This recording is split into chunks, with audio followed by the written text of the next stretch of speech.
You were messy, destructive, unfocused. But you were never, ever bored.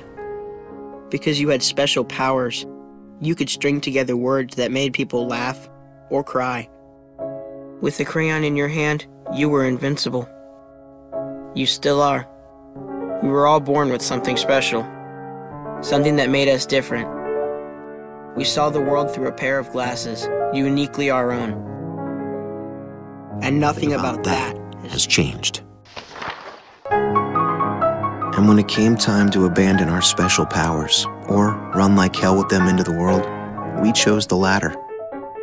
Because somewhere along the way, someone assured us our quirks and flaws were the signs of raw promise. And from that moment on, we accepted responsibility for our gifts.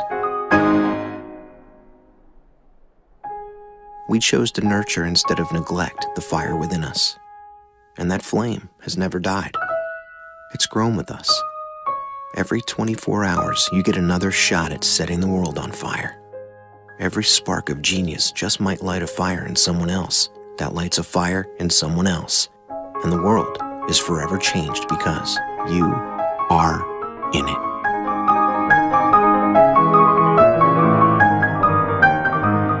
Never apologize for what you were born to be.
Listen to me, pain is temporary. It may last for a minute, or an hour, or a day, or even a year. But eventually, it will subside, and something else will take its place. If I quit, however, it will last forever. Y'all spoiled. Some of y'all spoiled. Just bottom line. Your parents have done everything for you. You never had to do nothing for yourself. You're spoiled. We're going to keep it real tonight. Some of you are spoiled brats. Every time you ever got in trouble, somebody in your house got you out of it. Every time you've done something you're not supposed to do, people say, Eric, your mother's a tyrant. You're right. She kicked me out. You're right. She's mean, but she developed a man because she put me out there and said, you're going to have to grow up. And some of you have never learned to grow up. And so every time something get hard, you quit, you call mama. I dare you to take a little pain. I dare you. I dare you not to go home. Somebody said, I don't go home, I feel bad. Go through it. You ain't gonna die. At the end of pain is success. You're not gonna die because you're feeling a little pain. I'm not eating like I eat at home.